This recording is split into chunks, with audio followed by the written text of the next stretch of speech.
Hello అండి, అందరికీ good morning. ఈరోజైతే మేము వాడపల్లి వెంకటేశ్వర స్వామి టెంపుల్కి అయితే వెళ్తున్నాము. గుంటూరు నుంచి వాడపల్లి వెళ్ళే వాళ్ళకైతే ఈ వీడియో చాలా యూజ్ అవుతుందండి. మేమైతే ఫస్ట్ టైం వెళ్తున్నాము. సో మేమైతే మార్నింగ్ 5:30కి స్టార్ట్ అయ్యాము. విజయవాడ వెళ్ళి అక్కడి నుంచి అయితే బస్కి వెళ్దామని అనుకుంటున్నాము. మేము ఇంటి పక్కన నైబర్స్ తోటి అంటే తెలిసిన ఆంటీ వాళ్ళతో అయితే వెళ్తున్నాము. మేము బస్ స్టాప్కి వెళ్ళి బస్ ఎక్కి స్టార్ట్ అయ్యేటప్పటికైతే 6 o'clock అయింది మార్నింగ్. విజయవాడ 7కి వెళ్ళాము.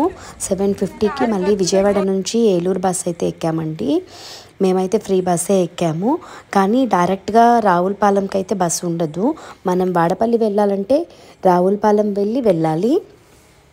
మాకైతే విజయవాడలో డైరెక్ట్గా రావులపాలెం బస్ అయితే దొరకలేదు. సో మేమైతే ఏలూరు వరకు వెళ్ళాము ఫస్ట్.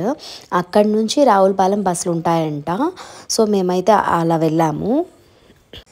వాడపల్లి అయితే రావులపాలెం నుంచి మళ్ళీ 8 km ఉంటుందండి. అక్కడి నుంచి అయితే బస్సులు ఉంటాయి, ఆటోలు ఉంటాయి. ఆటోకి అయితే 20 రూపీస్ అవుతుంది. మేమైతే చాలా ఇబ్బంది పడ్డామండి. ఎందుకంటే మేమైతే అంతా ఫ్రీ బస్సులు అని చెప్పేసి వాటిలోనే అయితే వెళ్ళాము. కానీ ఏదైనా ఒకటి టైం అయితే అవుతుంది. మేము అక్కడికి డైరెక్ట్గా వాడపల్లి అయితే రీచ్ అయ్యేటప్పటికి 1 o'clock అయింది. కానీ 1 o'clock అయితే దర్శనం అయితే క్లోజ్ చేసేసారు. మళ్ళీ ఈవినింగ్ 4 వరకు అయితే తీయరని అన్నారు. అండ్ ఈ ఫ్రీ బస్సుల వలన అయితే చాలా ఇబ్బంది పడ్డారు. మాకైతే సీట్లు దొరికాయి కాబట్టి మాకేం ఇబ్బంది అనిపించలేదు. కానీ నేనైతే ఫస్ట్ టైం చూశాను ఈ ఫ్రీ బస్సులో ఎలా ఉంటుంది ఏంటనేది. రోజు అయితే యూట్యూబ్లో చూడటమే కానీ నాకైతే ఏం తెలియదు. చాలా ప్రాబ్లంగా అనిపించింది. చాలా క్రౌడ్ ఎక్కువగా ఉంది. మేము వాడపల్లి వెళ్ళే దారిలోనే మనకైతే గోదావరి అయితే కనిపిస్తుంది నియర్ బై. మేము రీచ్ అయిన తర్వాత దర్శనానికి వెళ్దామని అనుకున్నప్పుడు అక్కడ ఉన్న వాళ్ళలో కొంతమంది అయితే లేదు క్లోజ్ అయిపోయింది, కొంతమంది అయితే అయిపోలేదు, రకరకాలుగా విన్నాము. తర్వాత మేము డైరెక్ట్గా టెంపుల్ దగ్గరకు అయితే వెళ్ళాము. అక్కడ కూడా అలాగే జరిగింది. కొబ్బరికాయ షాప్ వాళ్ళు అయితే కొబ్బరికాయ తీసుకోండి, క్లోజ్ చేయలేదు, వెళ్ళొచ్చు అది ఇదని చెప్పారు. సో మేమైతే కోకోనట్ అయితే తీసుకున్నాము. తీరా వెళ్ళి చూస్తే అక్కడైతే క్లోజ్ చేశారని చెప్పారు వాలంటీర్స్. అండ్ యూట్యూబ్లో మనం చూసేది కొన్ని వీడియోస్లో అయితే రకరకాలుగా చెప్పారండి. అక్కడైతే రేవ్ ఉంటుంది అది ఇది అని చెప్పేసి. ఇక్కడైతే గోదావరి నది ఉందండి. కాకపోతే నదిలో స్నానం చేయడానికైతే వెళ్ళడానికి కొంచెం కష్టమవుతుంది. అంటే క్లోజ్ చేసేసారు. బట్ పైపుల ద్వారా అయితే వాటర్ అయితే పెట్టారు. మనం దాంతో స్నానం చేసేసి అక్కడ డ్రెస్ మార్చుకోవడానికి అయితే మంచిగా రూమ్స్ ఉన్నాయి. కానీ మేమైతే అలా చేయకుండా పక్కన మనం కింద నదిలోకి వెళ్ళడానికైతే కొంచెం పాసిబిలిటీ ఉంది. సో మేమైతే అలా కిందకి వెళ్ళాము. చిన్నగా వెళ్ళిన తర్వాత మేమైతే స్నానం చేసాము. గోదావరి నదిలోనే మునిగాము మంచిదని చెప్పేసి. పైగా మేము వెళ్ళిన రోజున కార్తీక సోమవారం, ఆఖరి సోమవారం అది. అందుకనైతే మేము నది స్నానం చేసి దీపాలు వదిలాము వెళ్ళిన వాళ్ళు అందరం కూడా. అండ్ నది పక్కనే అయితే కొన్ని తోటలు అయితే ఉన్నాయండి. విరజాజి, అరటి తోట, గులాబీ తోట, కనకాంబరాల తోటలు ఇలా అయితే చాలా ఉన్నాయి. మేమైతే వాటిలో కొన్ని పిక్స్ కూడా దిగాము.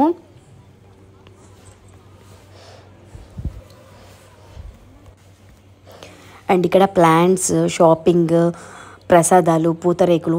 ఇక్కడ నుంచి అయితే ఆత్రేయపురం పక్కనేనండి, 5 km ఉంటుంది అంతే. అండ్ వాడపల్లి కూడా ఆత్రేయపురం మండలంలోనే ఉంటుంది. ఆత్రేయపురం అంటే పూతరేకులకి ఫేమస్ కదా అండి. సో ఇదైతే పక్కనే ఉంది. ఇక్కడైతే చాలా తయారీ అయితే జరుగుతుంది. చాలా ఎక్స్పోర్ట్ కూడా అయితే వెళ్తుందని చెప్పారు. అండ్ మేము వచ్చేసరికి 1 అయింది కదా. కొంచెం ఫ్రెష్ అయిన తర్వాత మేమైతే ముందుగా అన్నప్రసాదానికి వెళ్ళాము. ఇక్కడ ఫ్రీగా అయితే భోజనాలు పెడుతున్నారు అని చెప్పారు. సో మేమైతే ఆ లైన్లోకి వెళ్ళాము. లైన్ అయితే చూసేయడానికి చాలా పెద్దగా ఉన్న త్వరగానే అయితే అయిపోయింది. సింపుల్గా పప్పు, మామిడికాయ చట్నీ అండ్ ఇంకోటి ఏదో పెట్టారు. ఆ తర్వాత అయితే లోపలికి వెళ్ళిన తర్వాత సాంబారు, మజ్జిగ అయితే ఉంది. టేస్ట్ అయితే చాలా బాగుంది. బట్ ఇదిగో ఇక్కడ కనిపిస్తుంది కదా, ఈ మండపం మొత్తంలో అయితే భోజనాలు జరుగుతుంది. క్యూ లైన్ నుంచి మనం వచ్చిన తర్వాత ఇక్కడైతే ఉంటుంది. ఇంకా మేము భోంచేసుకున్న తర్వాత అయితే వెళ్ళాము. ఫొటోస్ దిగి ఆ తర్వాత నదిలో స్నానం చేసి దీపం అయితే వెలిగించాము. అప్పటికే టైం అయితే ఈవినింగ్ 4 అయిపోయింది. 1 o'clockకి దర్శనం క్లోజ్ చేశారు కదా. సో ఈవినింగ్ 4 వరకు మాకు ఈ భోజనం చేయటం, కొంచెం ఫోటోలు దిగటం, ఆ తర్వాత స్నానం చేసి దీపం వదులుకోవటం, రెడీ అవ్వటం, ఇదంతా అయితే టైం సరిపోయింది.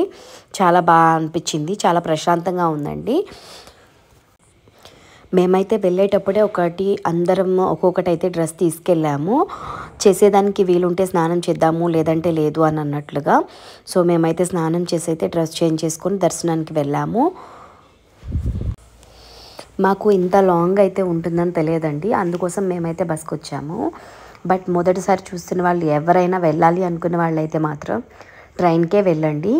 ట్రైన్కి అయితే గుంటూరు నుంచి తణుకు కానీ రాజమండ్రి కానీ వచ్చేసేసి అక్కడ నుంచి అయితే రావులపాలెం బస్సులో రావాలి. రావులపాలెం నుంచి మళ్ళీ బస్ కానీ ఆటో కానీ ఉంటుంది. డైరెక్ట్గా రావులపాలెంకి అయితే ట్రైన్ రైల్వే స్టేషన్ అయితే లేదండి, సో కుదరదు. మీరు తణుకు కానీ రాజమండ్రి కానీ అయితే వచ్చి రావాల్సి ఉంటుంది. ఆ రెండు ప్లేసుల్లో ఎక్కడికి వచ్చినా అక్కడి నుంచి రావులపాలెంకి అయితే బస్సు ఉంటుంది.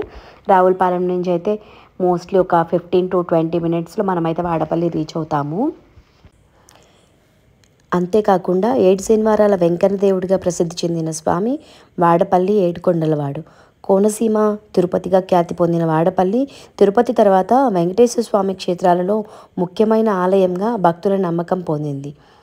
ఈ ఆలయం ఎన్నో విశేషాలకు ప్రసిద్ధి. వాడపల్లి క్షేత్రంలోని మూల విరాట్ రాతితో చేయబడింది కాదు. ఇక్కడ వెంకటేశ్వర స్వామి రాయితో కాకుండా నల్లని చెక్కతో స్వయంభూగా కొలువై ఉన్నాడు. సాక్షాత్తు నారద మహర్షి విష్ణువుకు ఇక్కడ వెంకటేశ్వరునిగా పేరు పెట్టినట్లు చెబుతారు. వరుసగా 7 శనివారాలు క్రమం తప్పకుండా స్వామివారి ఆలయం చుట్టూ ప్రదక్షిణలు చేసి స్వామిని దర్శించుకుంటే మనసులో ఉన్న కోరికలన్నీ నెరవేరుతాయని భక్తుల నమ్మకం. అందువల్లనే ఈ క్షేత్రానికి శనివారాలలో వేల సంఖ్యలో భక్తులు తరలి వస్తూ ఉంటారు. మరికొంతమంది భక్తులైతే శనివారంలో చాలా రద్దీగా ఉంటుందని ఏదో ఒక వారంలో దర్శనం చేసుకున్నా మంచిదేనని చెప్పి అలా అయితే వస్తూ ఉంటారు. ఈ వాడపల్లి దేవాలయం అగ్నికుల క్షత్రియ సామాజిక వర్గానికి చెందిన పినపోతు గజేంద్రుడు అనే ఒక నౌకా వ్యాపారి చాలా ఓడలకు అధిపతిగా ఉండేవాడని, ఒకసారి తుఫాను సంభవించక అతని ఓడలన్నీ సముద్ర గర్భంలో మాయమైపోయాయని, తన ఓడలు సురక్షితంగా ఒడ్డుకు చేరితే నదీ గర్భంలో ఉన్న నిన్ను పైకి తీయించి ఘటున ప్రతిష్ఠించి గుడి కట్టిస్తానని గజేంద్రుడు మక్కుకున్నాడని, తుఫాను వెలిశాక ఓడలు భద్రంగా ఒడ్డుకు చేరుకోక స్వామికిచ్చిన మాట ప్రకారం ఆ గజేంద్రుడు ఇప్పుడున్న చోట స్వామివారిని ప్రతిష్ఠించి ఆలయం కట్టించాడని పురాణ కథనం ప్రకారం చెబుతూ ఉంటారు.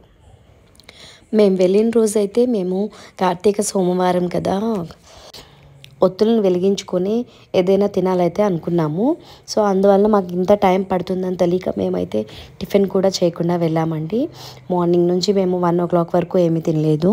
ఆ తర్వాత అయితే ఎలాగూ లేట్ అయిపోయింది కదా అని చెప్పేసేసి తిని దేవుడి దగ్గర ప్రసాదమే కదా తినేసేసి స్నానం చేద్దామని అయితే అనుకున్నాము. ఇంకంతా ఇక్కడికి వచ్చిన తర్వాత అన్నప్రసాదం అయితే తీసుకున్నాము. ఇది అంతా పూర్తయ్యాక మేము రెడీ అయిన తర్వాత కూడా కొన్ని స్టిల్స్ అయితే తీసుకున్నామండి. మార్నింగ్ నుంచి ఏమీ తినకుండా మధ్యాహ్నం కొంచెం అన్నం తినటం వల్ల బాగా తలనొప్పి అయితే వచ్చేసింది మా అందరికీ కూడా. మేమైతే ఇంకా టీ తాగి దర్శనానికి వెళ్దాము, కొంచెం మైండ్ అంతా రీఫ్రెష్ అవుతుందని అయితే అనుకున్నాము. సో మేమైతే టీ తాగడానికి ఒక షాప్ దగ్గర అయితే ఆగామండి. చాలా బాగా అనిపించింది టీ. ఇక్కడ టెంపుల్కి పక్కనే ఉందండి. టెంపుల్ దర్శనానికి మనం ఎక్కడైతే వెళ్తామో దానికి కొంచెం జస్ట్ వాకబుల్ డిస్టెన్స్లోనైతే ఉంది ఈ కిరాణా షాప్ ముందే టీ పాయింట్ అయితే ఉంది. అక్కడైతే మాకు ఒక బ్రదర్ అయితే టీ పెట్టించాడు. తనైతే CA చదువుతున్నాడంట, కానీ వాళ్ళ పేరెంట్స్కి అయితే హెల్ప్గా ఉండటం కోసం ఈ టీ పెడుతున్నానని అయితే చెప్పాడు ఈ బ్రదరు. చాలా బాగా అనిపించింది. చక్కగా ఇలా అయితే తను కాఫీ టీ మా అందరికీ అయితే పెట్టించేసేసాడు. చాలా టేస్టీగా అనిపించింది. తాగి చూడమని అయితే నాకు కొంచెం అయితే ఇచ్చాడు. ఫస్టే తాగాను, బాగా నచ్చింది. ఇంకైతే మేము అందరం కూడా ఇక్కడ టీ కావాల్సిన వాళ్ళు టీ, కాఫీ కావాల్సిన వాళ్ళు కాఫీ అయితే తీసుకున్నాము. అదిగోండి అక్కడ ఆటో దగ్గర స్టెప్స్ ఉన్నాయి కదా, ఇక్కడ కనిపిస్తూ ఉంది.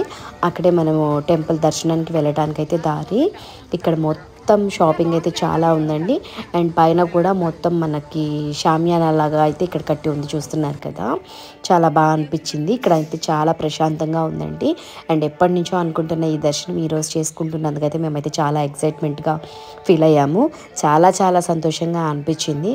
నేనైతే ఒక కోరిక కోరుకున్నాను. మేమైతే టెంపుల్ లోపలికి వెళ్ళాము. వెళ్ళే దారిలోనే అయితే ఫోన్స్ తీసేసుకున్నారు. ఒక్కొక్క ఫోన్కి వచ్చేసి 5 రూపీస్ అని అయితే చెప్పి టోకెన్స్ ఇచ్చారు. మాకు తెలియదు, ఇంక మా దగ్గర ఫోన్లు అయితే తీసేసుకున్నారు. లోపలికి వెళ్ళిన తర్వాత మేమైతే మొదటగా 7 ప్రదక్షిణలు చేయాలి కదా, ఆ ప్రదక్షిణలు పూర్తి చేసుకొని అయితే ఇక్కడ మనకి వెంకటేశ్వర స్వామి గుడి పక్కనే దానికి ఆనుకొని అన్నపూర్ణాదేవి సమేత విశ్వేశ్వర స్వామి అయితే ఉన్నాడు, అంటే శివాలయం అండి. ఇంకా సోమవారం కదా, మేమైతే ఇక్కడ పిండితోటి ముగ్గు పెట్టుకుని 7 ప్రమిదలు అయితే చేసుకొని ఇంటి దగ్గర నుంచి మేము బియ్య పిండి పూజకి కావాల్సిన సామాన్ అయితే మొత్తం తీసుకొచ్చుకున్నాము.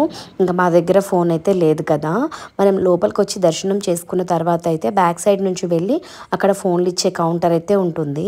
మనం ఫస్ట్ ఎక్కడైతే ఇచ్చామో అక్కడికి వెళ్ళాల్సిన అవసరం అయితే లేదని చెప్పారు వాళ్ళు ముందుగానే. అందుకని వెనక సైడ్ నుంచి తీసుకొచ్చుకుందామని అయితే అనుకున్నాము. కానీ మేమైతే ఇది దీపారాజన చేసేది అయితే వీడియో చేసుకుందామని అనుకున్నాము. అందుకే వేరే వాళ్ళ దగ్గర నుంచి అయితే మేము ఫోన్ అడిగి తీసుకున్నామండి. ఇదైతే కొంచెం షూట్ చేసుకున్నాము ఇలాగా. ఇంక ఇక్కడ మేము పూజ అయితే పూర్తి చేసుకున్నామండి. తర్వాత ఇది పూర్తయిన తర్వాతే మేము దర్శనానికి అయితే వెళ్ళాము, స్వామివారిని దర్శనం చేసుకున్నాము. చాలా చాలా బాగుందండి స్వామివారి అలంకరణ, టెంపుల్, గుడి కూడా చాలా చాలా పెద్దగా అయితే ఉంది. చాలా హ్యాపీగా అనిపించింది ఇక్కడికి రావటం, దర్శనం చేసుకోవడం. అంతేకాకుండా ఇక్కడ మనకి పెద్దమ్మ తల్లి గుడి లాగాలే ఇక్కడ 1 రూపీ కాయిన్ అయితే నుంచో పెడుతున్నారు కోరిక తీరటం కోసం. అదైతే మేము పెట్టడానికి చూసాము. ఆ తర్వాత మేము వెళ్ళిన రోజే ఇక్కడికి రాజీవ్ కనకాల గారు అయితే వచ్చారండి దర్శనానికి. ఆయన కూడా కార్తీక సోమవారం ఆఖరి సోమవారం అని అయితే చెప్పి వచ్చారంట. మేమైతే మీట్ అయ్యాము, యాంకర్ సుమ గారి హస్బెండ్. సో ఆయన అయితే వచ్చారు, మేమైతే ఫోటో కూడా దిగాము ఆయనతోటి. మేము ఈ దీపారాజన చేసుకొని దర్శనం చేసుకునేసరికి టైం అయితే ఈవినింగ్ 5:45 అయిందండి. ఇంకా 6 అయిపోతుంది. ట్రైన్స్ అయితే చెక్ చేస్తే తణుకు నుంచి 7:15కే ఒక ట్రైన్ అయితే ఉంది, కానీ అదైతే మేము క్యాచ్ చేయలేమని అనిపించింది. సో మేమైతే ఇంకా ఆటోలో రావులపాలెం వరకు అయితే వెళ్ళాము. అక్కడి నుంచి అయితే ఏలూరు బస్ ఎక్కామండి డైరెక్ట్గా. ఇంకా మళ్ళీ ఏలూరు నుంచి అయితే విజయవాడ వచ్చాము. విజయవాడ వచ్చేసరికి నైట్ 12 అయిందండి. ఇంకా ఆ టైంలో మాకైతే చాలా టెన్షన్ అనిపించింది, ఎందుకంటే మేము అందరం లేడీసే వెళ్ళాము, లేట్ నైట్ అయిపోయింది కదా. సో ఫస్ట్ టైం వెళ్ళటం వల్ల మాకు అసలు ఏమీ అర్థం కాలేదు. అండ్ చాలా లాంగ్ అండి, గుంటూరు నుంచి అయితే ట్రైన్కి వెళ్తే 3 to 4 అవర్స్ అయితే పడుతుంది. అక్కడ నుంచి మళ్ళీ రావులపాలెం రావాలన్నా ఒక 1.5 hour పడుతుంది. ఏదైనా సరే చాలా లాంగ్ అండి. పెద్దవాళ్ళు పిల్లలు అయితే కొంచెం వెళ్ళేటప్పుడు చూసుకోండి, ఓన్గా వెళ్తేనే బెటరు. ట్రైన్లో అయినా బస్సులో అయినా కొంచెం వాళ్ళైతే ఇబ్బంది పడతారు. ఇంకా నార్మల్ పీపుల్స్ అయితే ఏం కాదు, బట్ ట్రైన్కి అయితే తక్కువ టైం పడుతుంది. మేమైతే డిసైడ్ చేసుకున్నాము మళ్ళీ ఎప్పుడైనా మనం కానీ టెంపుల్కి వెళ్తే ట్రైన్కే వెళ్ళాలని. ట్రైన్స్ అయితే చాలా ఉన్నాయండి గుంటూరు నుంచి తణుకు. లేట్ నైట్ ఇట్లా 1కి 2కి అలా ఉన్నాయి. మార్నింగ్ అక్కడ రీచ్ అయిపోయి దర్శనం చేసుకుందామని అయితే అనుకున్నాము.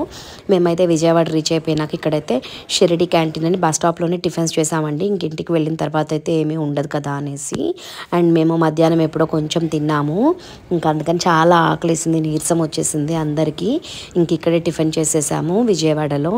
నన్ను చూసి అయితే ఇక్కడ దడుచుకోవద్దు మీరు, నేనైతే ఇయర్ రింగ్స్ కూడా తీసేసాను. చాలా టైర్డ్ అయిపోయామండి. ఎర్లీ మార్నింగ్ 5:30కి స్టార్ట్ అయ్యాం కదా, ఇక్కడికి వచ్చేసరికి మేమైతే మిడ్నైట్ 12 అయ్యిందండి. ఇంక ఇక్కడ బస్సు ఎక్కి మళ్ళీ ఇంటికి వెళ్ళేటప్పటికైతే 1:15 ఏమో అయ్యింది.